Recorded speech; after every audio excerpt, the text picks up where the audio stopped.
Life is very busy these days. There are too many people and everyone wants what the other has. Fernandez, this is Sheikh. He will take over your responsibilities when you leave us next month. Very pleased to meet you, sir.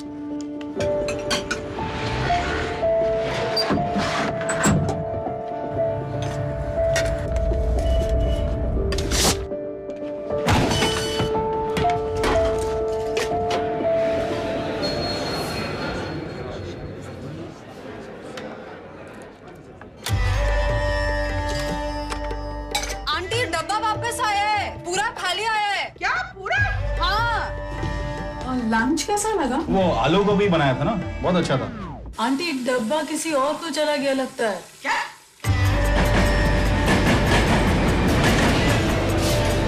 खाली डब्बा भेजने के लिए आपका शुक्रिया। कुछ घंटों के लिए सोचने लगी कि दिल का रास्ता वाकई पेट से होकर जाता है। हस्बैंड कल रात बहुत देर से आए, वो कुछ नहीं बोले। Why don't you have another child? Sometimes having a child can help a marriage.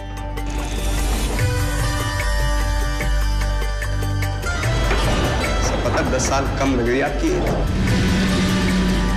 मेरे हस्बैंड का अफेयर चल रहा है। Dear love, things are never as bad as they seem. मुझे लगता है अब हमें मिल लेना चाहिए।